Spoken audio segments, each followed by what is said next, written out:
Welcome back, YouTube. This is Wolfoth, and today we're reacting to Anthony Padilla. I spent a day with people with ADHD. I myself have ADHD, so this one, kind of called out to me. This particular creator and series was suggested to me by a friend of mine in Discord, so shout out to her. And we're going to go ahead and get into it. I've never reacted to any of Anthony Padilla's content, but I have heard of him before. So let's check it out.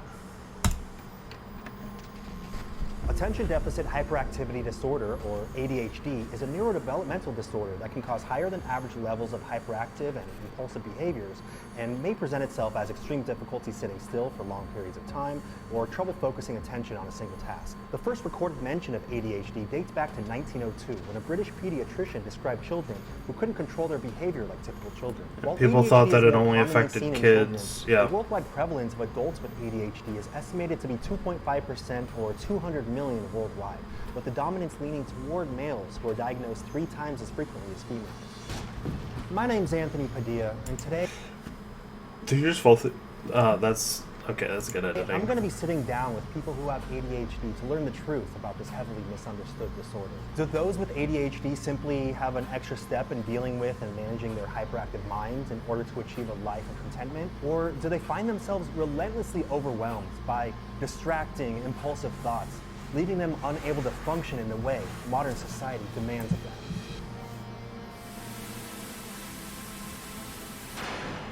Hello, Jessica. Hi. Oh, hey, I know How her. are you? She has a channel, How to ADHD. Joey.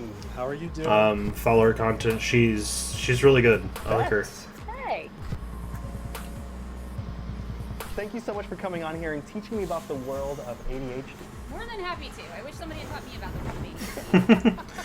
She actually started her channel to learn more about her own condition. Someone who may be a little bit more hyperactive or impulsive than you wish. I would consider myself hyperactive, Try to educate. impulsive, and distracted. All of those things. Yep, all the things. To both. Yes. Yes.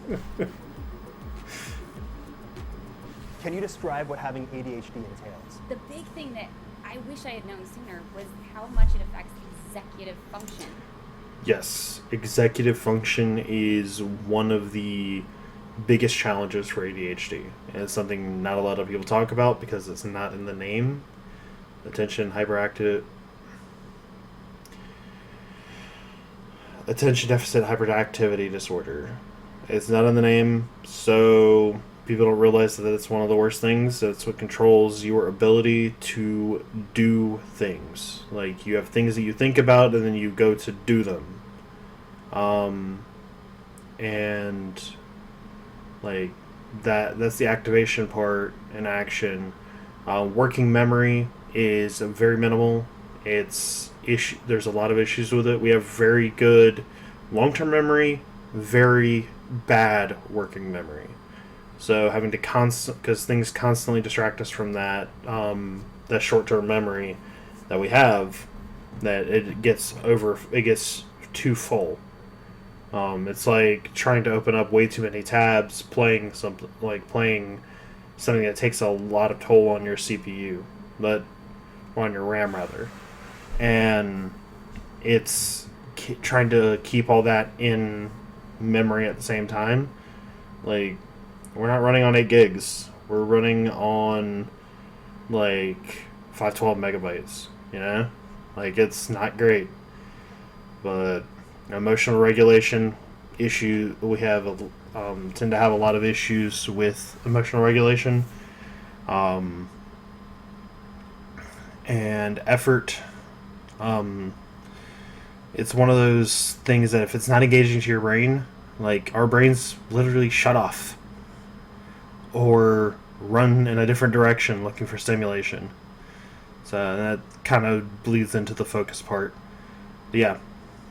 It's executive function is it's ADHD could almost be centered around this, around executive dysfunction alone. And not just the ability to pay attention, but also the ability to hold a lot of information in your head Yeah. while you work with it, work with memory. It affects self-regulation. It affects our ability to sleep. It affects our ability to set and achieve goals. Can you describe what types of ADHD symptoms you experience? Restlessness, as you can see, I'm Insomnia. moving around with my hands, Yeah. kind of shaking back and forth. Lack of impulse control is another one. Like you go. But, yeah, if you guys have been watching me lately, in the couple of videos that I've posted so far, I do tend to move around a lot. Same issue. So, yeah. Lack of impulse control is another one. Like you go out to a store and you have to buy something. Oh. Can you describe what types of ADHD symptoms you experience? Restlessness, as you can see, I'm moving a lot with my hands, kind of shaking back and forth. Lack of impulse control is another one. Like you go out to a store and you have to buy something. I know I'm guilty of that with Pokemon. That's why cards. I do my best to not do that. Okay, not gonna lie. I try to stay away from Don't get me stores. started on Pogs. And then another one. is Stay away just from focusing. Amazon, I'm because if I trying see it, to I'll buy it, do and it's not good. animation, and sitting there trying to draw and focus on that is the biggest pain in the world. So there are all these TikTok. Unless you channels happen to be able to that put hyper-focus them on on it. X edition. Every single one in the ADHD edition, I'm like, damn, nah, Mm. yep, okay. Yep. Well, about 2 of them in, I went, oh, hang on, I forgot to listen. What were we doing? And they were like, you're gonna want to hear what this next one is. Do you ever space out when you're listening to things and have to go back? And I'm like, I'm just gonna put all my things. That's disassociation. It's where you're in the moment, you're sitting there talking to somebody, you may even be responding to somebody, but your attention is completely somewhere else. And it doesn't have to, it's not like, oh, I was thinking about this, this, and this. It can literally be nothing. Just blank. While you're responding to somebody else. Imagine like having a full-blown conversation with somebody and not even knowing what you just said, what was said to you, what you agreed to, and then having to operate with that. It happens. People disassociate completely. And it can go anywhere from a couple seconds to minutes to hours. And it's not fun. Fingers down. Inattention. Everything distracts me. I can't filter out any information. I keep thinking of everything Yep. that I need to do and bouncing from one thing to the next. And it's just really hard to focus. It's not that I don't want to. Like, I know that something Speak- can be really, really important, but I will sit there and try to focus on something that isn't engaging. You might my have brain to all the different point kinds where of I'm in tasks. tears. Yep.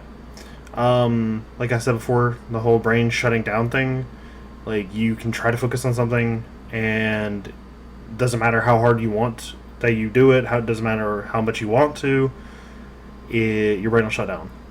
And it can be frustrating. Like I've definitely been brought to tears from it, trying to focus on doing something that I knew that I would get in trouble for not doing. And trying my best to make sure that I didn't fall asleep trying to do it. So that I got it done by the deadline. That's why a lot of people with ADHD tend to procrastinate. Because it's not really procrastination, just executive dysfunction hits them until the sheer panic of not being able to get it done in time gives them enough adrenaline to get it done. And even sometimes that's not enough. When did you first start exhibiting behaviors that you now know are ADHD? I believe it was around kindergarten. I had a fantastic teacher who was super understanding, and she's like, hey, talking to my mom and dad, your kid is very distracting in class. Distracting or distracted? Distracting and distracted. I was a problem for students around me and for myself. I was And diagnosed so in they first would grade, just put me and in a then corner, re-diagnosed by myself, again and in be ninth like, grade. okay, don't talk to anybody. don't interact with people until it's time. Always, really, but nobody was worried because I was a really gifted student, to the point where Same. when I first sought a diagnosis, I went to our pediatrician, and he was like, okay, how does she do in school? And I was like, well, she gets straight A's, she's a gifted student. And he was like, she can't have ADHD. And that was the thinking at That's the time. wrong. That's still the thinking. But the truth is, Not everywhere. No, not with every Can you explain how your specialist. day might differ from someone who doesn't have ADHD?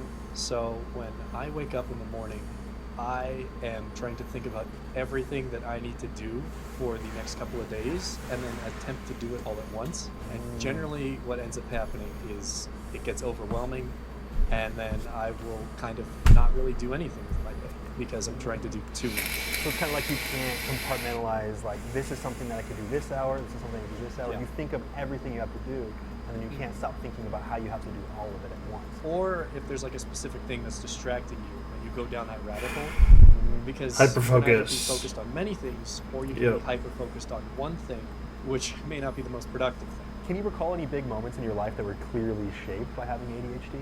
I went to go get a job once, like a proper office job, going to talk to them. I was really excited because they loved me and they were so cool, and I am such an office supply nerd, as a lot of people with ADHD are, because we're constantly trying to organize ourselves. Yeah, stay And organized. They offered me the position, and they were clearing out a desk for me, and they ran a background check, and I was like I'm fine, like. Speaking of, I have a book that I write everything down that I need to remember. It is sorted by color, category of various things, and if I can remember, if my working memory is good enough to be able to get to the point of opening the book, find the page, and write the thing down, it's helpful. That's why a lot of times the office supply thing, trying to use organizers, planners, stuff like that, doesn't work for people with ADHD. But we try so desperately to make it work. Because what happens if you write it down in the planner, you've got it all marked, you have everything correct, you have everything there, and then you forget that it's written down there. You forget to check it. Because you went through the painstaking process of remembering it long enough to write it down, and then it's safe. It's okay to not keep it in working memory, and it just disappears altogether. That's why I like using Google Calendars, because I get the reminders. But if I don't set it where it reminds me exactly when I need to do it, then it's too far into the future for me to remember that to keep that in memory to do the task. So it's a struggle, but we all try our best to find ways to be able to cope with it. Everybody has their own struggles. This is just ADHD is mine, and lots of other people's. It's just something we have to deal with. But understanding others and the struggles they go through is how we can work together in a society, right? It's good. I was never an external troublemaker. All my issues were internal for the most part. So I was like, that's great. And they were like, well, no. And I was like, wait, what? And they were like, do you know your license is suspended? Your driver's license? And I was like, Oh, I remember this story. The reason why my driver's license was suspended was because I had a broken taillight and I got a fix-it ticket. So I went and fixed it. But I forgot a step. I forgot the step of showing them that I had fixed it. And so they didn't know I fixed it. I didn't get that resolved. I wasn't. That has happened to me under twice. a lot of other mail. And I explained it to them, and I was like, okay, And I haven't checked my mail in about 2 weeks. we wish we could, but you'd be Gotta driving do a it. company car. We have a policy that if your license was suspended for any reason, you can't drive a company car. I'm so sorry. And I was broken. But now If I it remember makes to. sense. Right.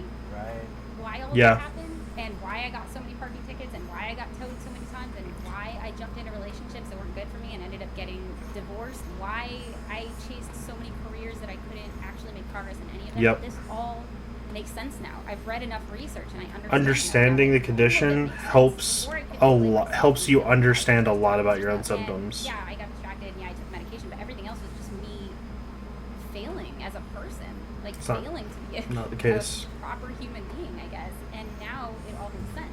Before we continue learning about the Yeah. world of ADHD, It was really hard for me when I realized at 31 that I was no longer the person who had so much potential. I was the person who hadn't reached it. I want to reiterate that these videos aren't intended to diagnose any condition or disorder, and I encourage anyone who feels like they may relate to any diagnosis of the guests in these videos to do some additional research and consider Completely a proper agree. diagnosis Completely from a agree. licensed professional. I also hope that topics like this one can help remind us all that due to personal circumstances, backgrounds, and experiences, each individual's world can be vastly different from our own. To see other topics I've covered, like this one including borderline personality disorder, schizophrenia, and dissociative identity disorder, for example, I'll include a link up in this corner. Now back to the world of ADHD. Are there any potentially dangerous aspects to having ADHD? Self-control is a big part of it. It is Yep. easier to enable certain issues such as drug use or addiction or compulsive shopping. Is there anything that helps Yep. ease your ADHD when you're experiencing symptoms that you don't want to experience? I would get hyperactive, and I remember just being told to go run outside. Just go take a Just run to around run. the cul-de-sac. Just go outside, move your Like, body. if my parents could get me outside doing something focused in my body, I could kind of bring myself back to the ground rather than just being stuck up here. Are there extended periods of time where you completely forget that you have ADHD, or is it something that's kind of always there? I have extended periods of time where I just forget everything and feel like Same. I'm a little alien rat child wandering around a corporeal plane. Right. I don't know if that's ADHD or what. I don't know if you ever forget it. I mean, for me, it's always been something that's been with me, so it's just how I know the world. It's not as much like, do I forget, as much as it is, can I catch myself doing what I would do with ADHD? So therefore, it's kind of always there. You're Always thinking. Always trying there. to filter yourself a little bit through the lens of, oh, I have ADHD. I better reel this in. Yep. Do you know if ADHD is something that you develop or something that you're born with? Born ADHD with. is highly genetic, like highly. Yep. If you have ADHD, it's very likely that one of your parents had undiagnosed ADHD, and that's a lot of how people find out. There are a lot of adults with ADHD that don't realize that's what they have. And then their kids get diagnosed, and then they start thinking, I also have a theory that a lot of the people who are like, ADHD doesn't exist, like that's not a thing, or everybody has ADHD, or like that's just being normal. I'm like, have you gotten checked out? Like, a lot of people with ADHD don't know they have ADHD. That's true. Because That's they true. just think they're lazy or dumb or don't care or aren't trying hard enough or any number of other things. When they find out, there's often that, oh, yeah, okay, that makes sense. how do you feel about the idea that many traits associated with ADHD are advantages in some way? I mean, even now it could be like, oh, you're more creative, or back throughout history, our ancestors, those with ADHD were much more likely to notice dangerous things in the distance, to That's true. see the shiny, ripe fruit behind the tree. And there's actually some studies that were done, and they tested different people who were part of this nomadic tribe. And they were able to see that those with ADHD symptoms were actually better hunter-gatherers. Oh, 100%. I mean, for me, in my job, it pays off handsomely because my job, our job, is forgetting the cameras in front of us and focusing on the acting, focusing on the scene, focusing on the world, putting ourselves in a different place than our physical body is. And because of my ADHD, I can tune that out, no problem. You thrive on it, in fact.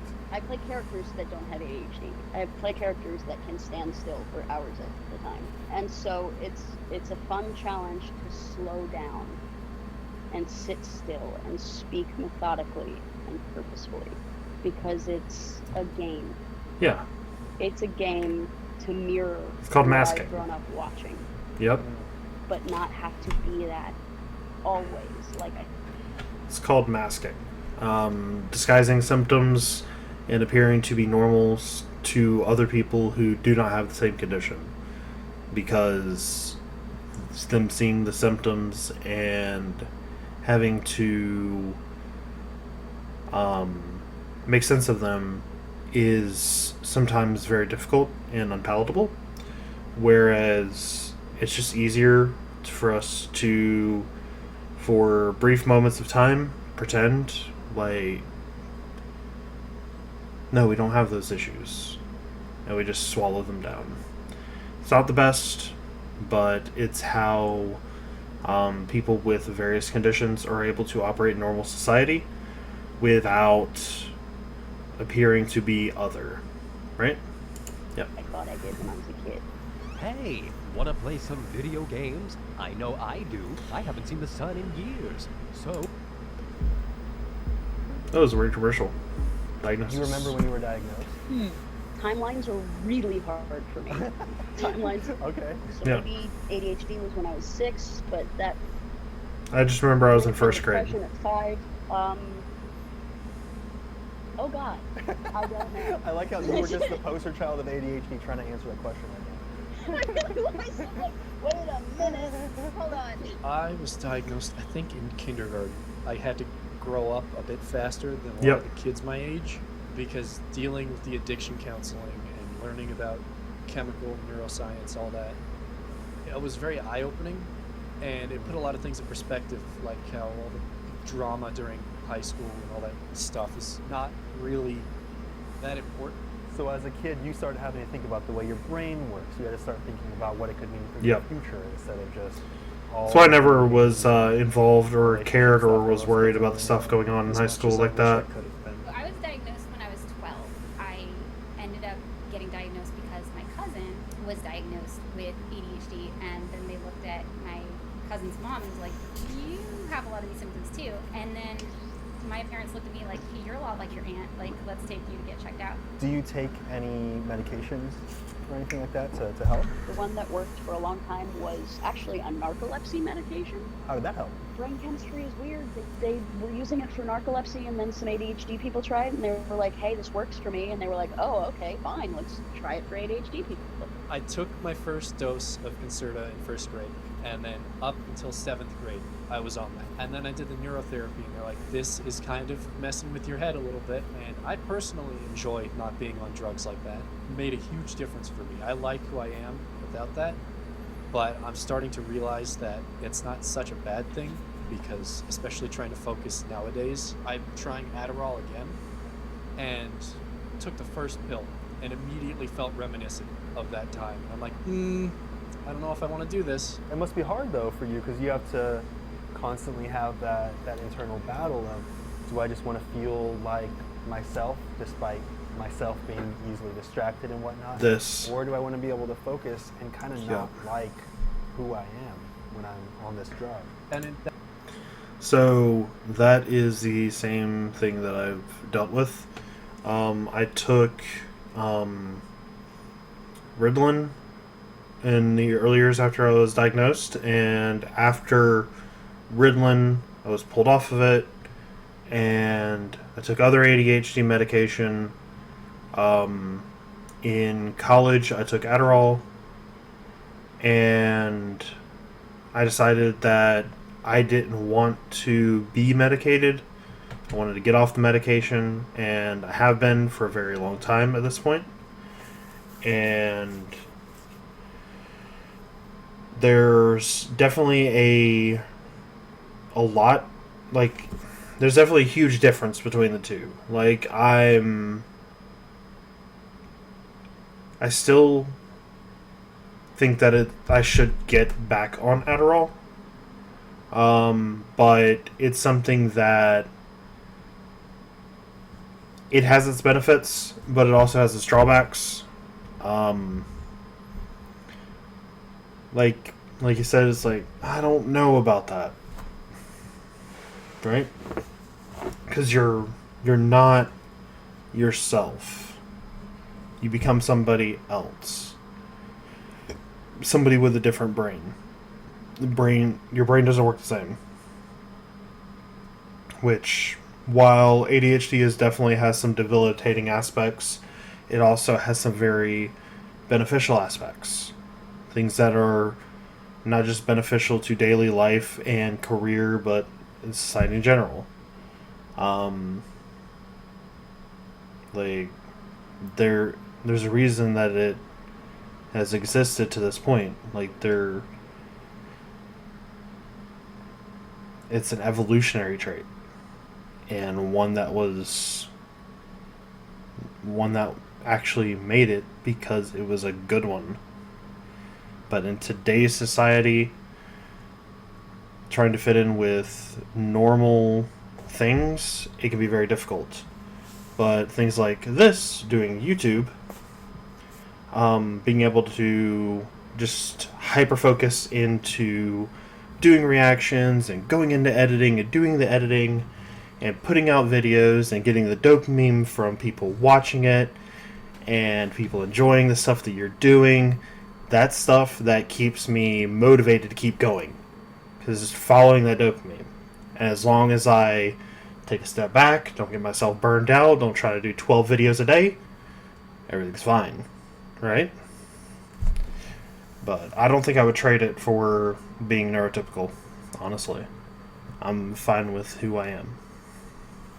That's also a question of, should I have the willpower to be able to focus myself? Like, is that just me being lazy? Or is that actually because there's something executive chemically dysfunction different about my brain than yours? Which the answer is yes, there is something chemically different. Yeah. I was given a prescription for Ritalin. It was like, okay, she has ADD. Yep, same. Give her Ritalin.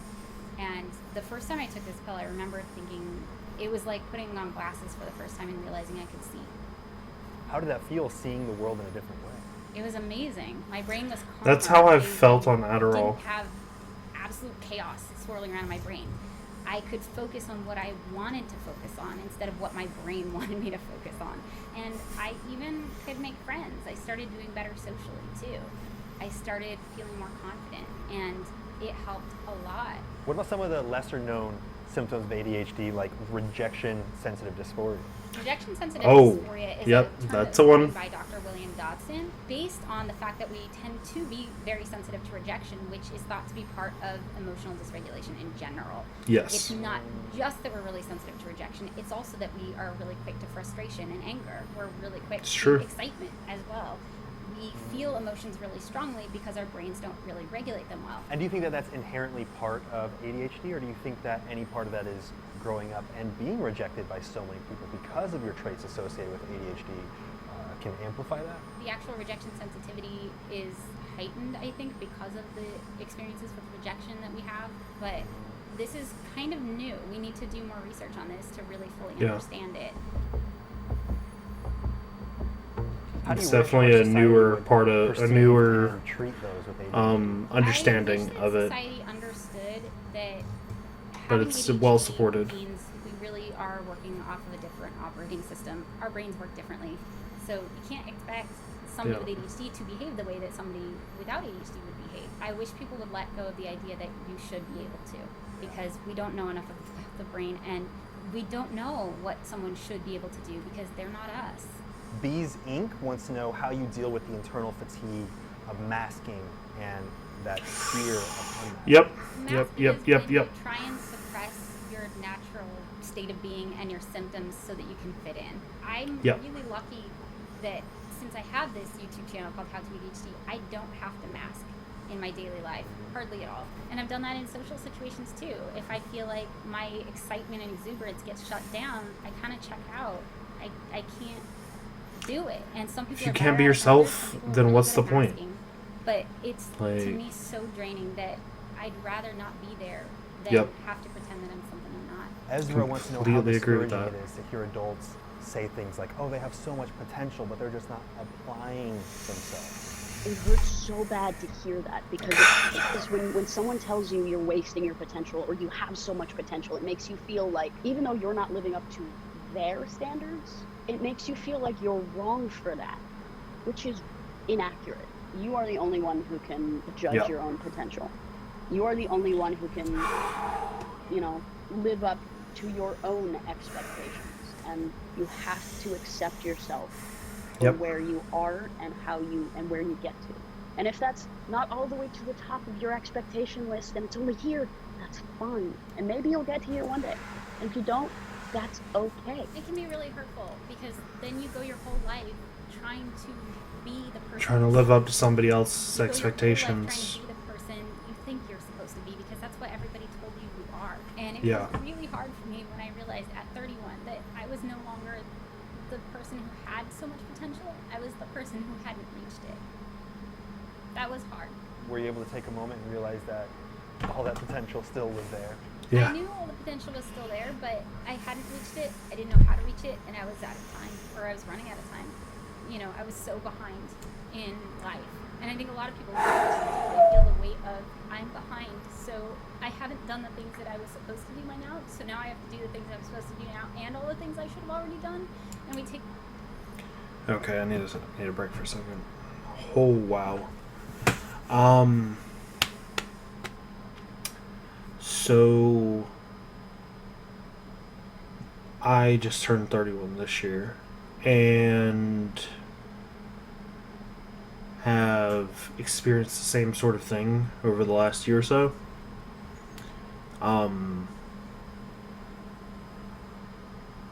And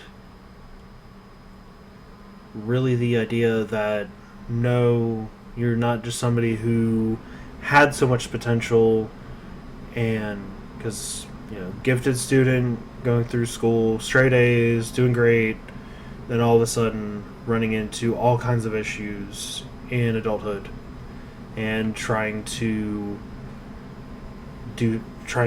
just navigate that, and running into problem after problem after problem, trying to fight your ADHD, trying to fight your brain to do stuff that's good for you, and running into all kinds of stuff that you were not prepared for, because nobody teaches you how to grow up and get through life when all of the normal strategies and tactics that people use don't work.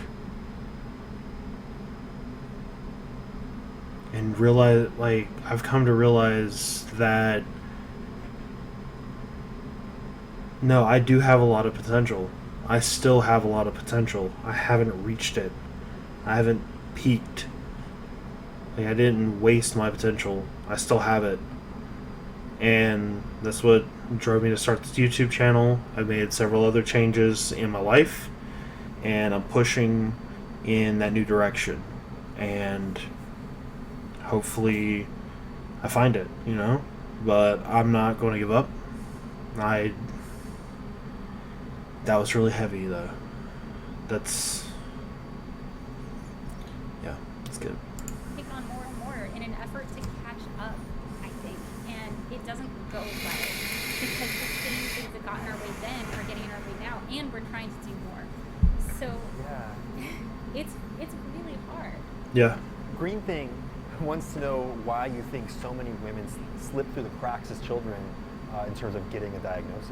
Young AFAB people, assigned female at birth people, they may manifest in spacing out and just shyness.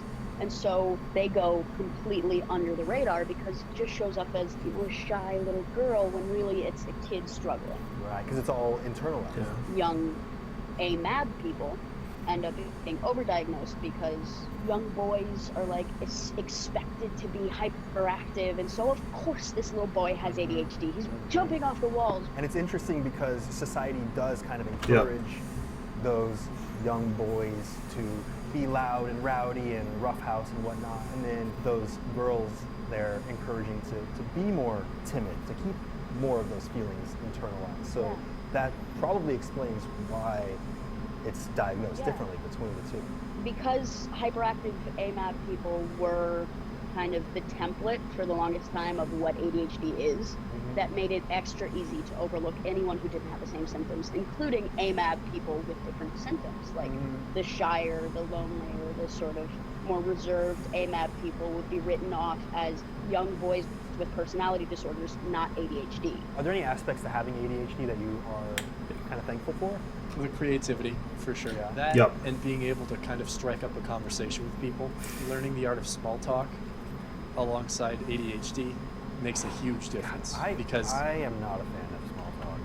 it's such a pain. So let's do an example right now. You just met me off the street, you never seen me. Hi, how are you? Dude, I'm doing great. How are you doing? I'm doing good. How's your day been so far? It's been pretty good.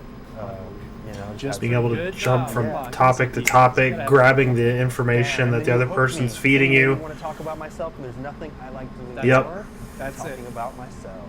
If you get someone to talk about themselves and their interests, you got them. What do you think is the biggest misconception about those who Yep, have small ADHD? talk's really easy. It's not that big a deal. It is. It affects every aspect of our lives. It affects our ability to regulate our attention, our emotions, our sleep. It affects way more than people realize. And a lot of the things that we blame ourselves for, or blame our friends or family for, our partners, they're not their fault. It's because of the ADHD. All right, you got 5 seconds to shout out or promote anything you want directly to the camera. Go. Impact Parents, check it out. And Trevor Project. My Twitch channel, JB Average, or my YouTube channel, JB Average. Hopefully there'll be some cool stuff coming up then. We have a brand new website, howtoadhd.com. Check it out. Also our YouTube channel, youtube.com/howtoadhd, or support us on Patreon, patreon.com/howtoadhd. Do not forget to like and subscribe to Anthony Padilla, this glorious human creature in some vicinity nearby. We'll be doing Yes, that yes, after this. Yes. Okay. Look at All right. that gorgeous face. Thank you. Subscribe. Thank you so much, Jessica. I feel like I understand the world of ADHD just a little bit. You are an incredible interviewer. Thank you. You had the Thank best you. questions. After spending the day with these people with ADHD, Okay, let's come see to what his understand conclusion just is. how heavily this disorder can affect every facet of one's daily life. Yep. And how important it is to be accepting and supportive of those around you, because you never truly know what may be occurring behind the scenes. See you later. Bye, guys. Press a like. All right. So that is Anthony Padilla. Spend a day with people with ADHD. And obviously, yeah, I had a lot of... It definitely resonated with me a lot. And I'm sorry, I'm still at a loss for words. There's a lot of it definitely touched on a lot of emotional buttons. So yeah, I think I'm gonna end it here. Hope you guys have a great rest of your day, and if you like the content, if you like the reaction and you enjoyed it, put a like on it. Subscribe to the channel if you want to see more. And if there's anything else you want me to react to, whether it's Anthony Padilla or anybody else, any other content, I'm always excited to react to new things. Just drop that down below. I'll add it to my list and we'll get to it. All right. I hope you have a great rest of your day. Peace.